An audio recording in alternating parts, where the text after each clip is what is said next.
All right, we're back discussing the artist's way, and to be honest, I barely want to do this video today. But you know what? I think that's also the beauty of the artist's way. Week 2, rediscovering a sense of identity, figuring out who I am without what everyone else says, expects, or wants from me, figuring out who I am when I'm actually listening and honoring me, figuring out who I am when I'm not letting people who make me feel crazy come near me. Week 2 was a beast. I'm like, oh shit, it's only week 2. God, it's only week 2. But also having this right now during this time and all the things going on in my life has truly been a blessing. It has truly been a blessing because some of the things and the folks that I've been dealing with felt crazy when I have started to speak honestly and directly and openly to multiple different people about many different things, and the reactions that have come back to me. And I'm like, oh, I get why I was afraid for so long to actually speak up, because to do that, to speak up for me and for what I need and for how I feel, regardless, with people around who showed over and over again that no matter what they said, they were not safe places to be fully honest. I get it. I needed to have more fortitude within myself to be able to speak my genuine truth, to just say, hey, this thing, these things, these ways that you treated me, they made me feel really bad. They made me feel really shitty. And I realized I deserve better than that. It's so important to get to a point to say that, but I also understand why I was so afraid to do it for so long. I was still too deep in the clutches of that whirlwind of a place where you're just existing to please and protect and support all the other people who are close to you in your life.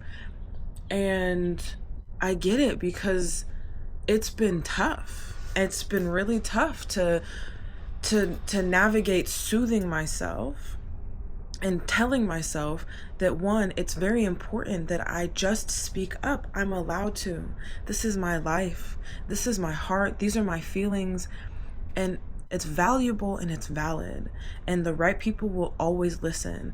And the people who are not prepared to do that and who are unwilling to meet you in that place, or who even act surprised or act cruel, like, that's just about where they're at. It's still important for you to do it. No matter what, I have to speak up. And no matter what, I have to step away from the people, the places, and the things that make me feel crazy. And literally, week 2, recovering a sense of identity, the first part is going sane. The first section is going sane. And she says that sometimes when you're creating this new behavior for yourself, it may feel quite threatening initially, and that we may look and feel erratic. But that this erraticism is a normal part of getting unstuck, pulling free from the muck that has blocked us. It's important to remember that at first flush, going sane feels the same as going crazy. And it has really felt crazy. It has really felt crazy. The more that I navigate these conversations, the more that I navigate these things and these changes, I have felt really insane. I have felt really insane. But I've also felt this sense of grounding, the sense of stability starting to take hold, which, bless that. God bless that, truly, because I need deep roots in these torrential times. So as a artist, you have to be very careful, especially as a newly recovering artist. What she says is you have to be very careful of who you let close to you, because not necessarily from ill will or conscious malice, people who themselves are blocked, people who themselves are fearful, people who themselves are not living in the way that they truly desire will see your steps into your deeper authenticity, into your deeper sense of freedom, into your walking out onto the ledge of the unknown and being willing to jump and let the net appear. They will see that as a threat to their sense of comfort in their discomfort, and they will try to stop you, try to poison your progress. And again, not because they're actually awful, evil, vicious people, it's because they themselves want to do what you're doing. Just like I said before, they themselves want to do what you're doing, but they're too afraid to actually let themselves. They're too afraid to stand raw and exposed and see what it is. And so instead they become poisonous playmates and they become crazy makers. Okay? She describes a crazy maker as those personalities that create storm centers, right? So some sort of way in which they pull the attention back to themselves, back to themselves, back to themselves. You try to say, hey, I'm really focused on doing this thing for me. I really need to be devoted on that. And they're like, okay, cool. And then suddenly they need X, Y, and Z from you. Or, hey, I'm really recognizing how that thing you did, or those things you did, or those things that you said made me feel really hurt and upset, and I want to talk about that. And they go, that's so crazy. How could you say that to me? I think you didn't do it correctly, and so we're not going to talk about what it is that you brought up. We're going to talk about how the way in which you brought it up was inappropriate, or whatever. I mean, the list is long of, oh, you're just getting settled? Well, I need you to now uproot yourself because how you're moving is not correct and happy for us. So week 2 of the Artist Way whooped my behind. I was simultaneously thankful that I had it as a support during everything that was coming up and going on this last week. And also I was like, how am I only in the 2nd week?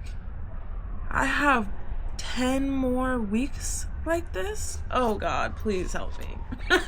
Please help me. But I'll focus first on why it was so helpful.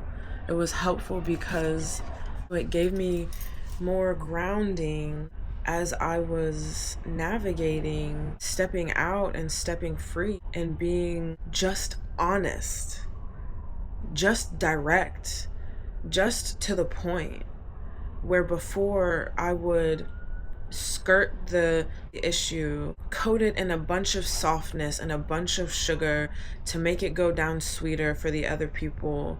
I would contort myself so that whatever I had to say wasn't too harsh, too much, too direct, too intense for everyone else. And so instead I was suffering through with only partway speaking up for myself, with only partway demanding what I want and deserve, just like everyone else.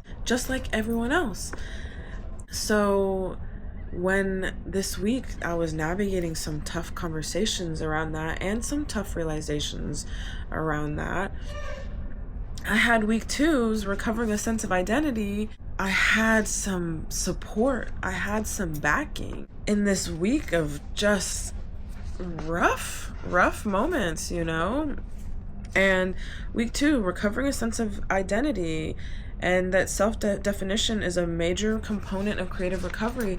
And this is what I've realized, is that as I've been stepping more openly and boldly into just speaking up for myself in the relationships and with the people who are supposed to be closest to me, I've been realizing that part of why these relationships that have in many ways made me feel less than, where I felt I could give and give and give and they would take and take and take, I've realized that I've been able to be in these spaces for so long because I've been porous beforehand.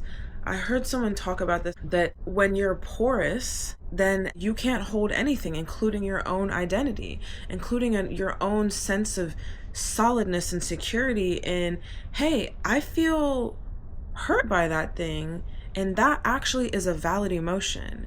Hey, I feel upset by that thing, and that actually is a valid emotion. When I was so porous, I would notice that I feel that way, and I would even try to broach the topic, but it would immediately be turned into something else.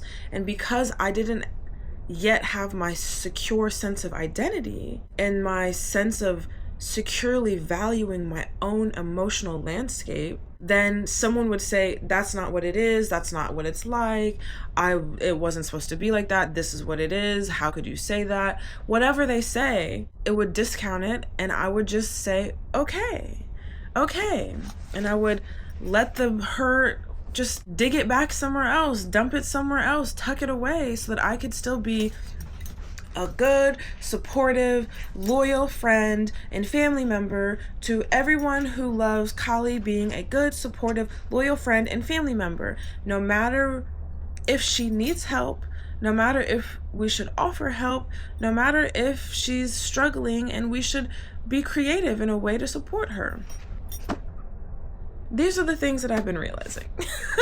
These are the places that I've been. And it is really that going sane does feel crazy, because I've had the poisonous playmates and the crazy makers, and I've dealt with the skepticism of doubting myself and the attention of focusing on everyone else. And what I've been doing, and what this chapter and this week really kind of forced me to do, was face that head on. Face the ways in which I also have used these people, these crazy makers, to keep me from fully devoting and being fully attentive to myself. Because that's scary. She says it in here, and she's right. It's scary to know or wonder, okay, if I fully devote, if I go all in on me, and I put all my attention on me, what's that going to do to the people in the relationships around me? And I felt that for years and years, afraid to step into this level of spirituality, afraid to step into this level of creation, afraid to step into this level of physical embodiment, afraid to step into the next levels of any type of embodiment, because I was so afraid of the people around me. Would they be angry at me? And really, it's would they come with me? Or would they leave me? And I was more afraid of being left because I'm devoting fully to myself than I was afraid of living a life devoted to everyone else. And so it's true. I was using them just like they were using me. Because if you're so attentive to everyone else, if you're so invested in everyone else, if you're so drop everything to go support everyone else, well, of course you don't have time or energy to focus on yourself. Of course you don't have time or energy to focus on your dreams. Of course you don't have time or energy to make life what you've always known it to be. And so, yeah, I would, in the past, I would speak up, get a few crumbs back, and that'd be okay. And then I would be treated badly, and that would be okay. Because I was used to being treated badly, used to being treated unfairly, used to being expected to do everything, or expecting myself to do everything so that for everyone else, so I didn't have to do it for me. But you know what? Let me take that part back, okay? Because while it is true that I expected of myself to do these things, the reality is, in a reciprocal, respectful relationship, the other person will notice, you've been doing a lot for me lately. I want to do something for you. How can I help you? How can I support you? They will either ask or they will think about it themselves and actively do something to pour back into you, because they will notice, wow, this is not really balanced right now. Kali has been really going above and beyond to be there, to support me, to cheer me on, to have my back, to hold my life, to hold my heart. And they will think to plan my events. Don't try me. Excuse me. I'm sorry. I'm derailing. I'm derailing. They will, in a truly reciprocal relationship, the other person will recognize, hey, that one is giving a lot and I haven't been giving really much at all. So let me think about how I can pour back in. Let me think about how I can take care of my friend. Let me think about how I can at least even say, hey girl, you've been doing a lot for me and I really appreciate it, but right now I just want you to rest. Right now I just want you to focus on yourself. Right now I want you to just think about what you need. And if I can help you with that, I would love to. And if I can't help you with that, I'm sorry, but like, at least, girl, you've done enough. Just focus on you. That's what real relationships do. Because I know there is no way that I would ever allow anyone in my life to pour incessantly into me, to give and be present and support and uplift and go and show up and do all these things and not be like, no girl, I got it today. No girl, let me buy you this today. No girl, I'm sending you to go soak at the spa today. You've really been having my back for years and years and years. The least I could do is send you to the spa. The least I can do is send you a gift card so you can buy yourself some food. The least I can do is do something that is thoughtful and considers you. So no, I'm not going to take all that on. Because that, again, is that part of recovering a sense of identity. Me always making myself feel responsible for everybody else and them letting me. That's the thing. They let me feel responsible. They also all have their own opportunities to be like, no girl, that's on me. No girl, you're right. No girl, that's true. No girl, this is my life. I'm responsible for it. I'm so thankful that you're willing to show up for me, but I gotta do this myself. I'm not responsible. You're not responsible for everybody else. You are responsible for how much you give of yourself, but they're also responsible for how much they're willing to take without reciprocating in any fair or balanced nature. And so, week 2 really did whoop my tail. I did not want to go on the artist date. It was the last day. I was navigating some really difficult, intense stuff. And all I wanted to do was lay on the floor and cry. And in the past, I would have just laid on the floor and been down. But I'm doing the artist way. And I'm devoting to myself, and I'm in creative recovery, and I'm in relational recovery. And so what I did was took myself on my artist day, on the last day of my week. I took my puffy eyes and my tears and my heartache and my hurt, and I took myself outside. I went, visited a cute stationery store, and I walked by the water, and I sat in the sun, and I wrote, and I did some stuff for me. And did I feel amazingly better right away? No. No, I did not. But did I feel marked improvement hour by hour? Yes, I did.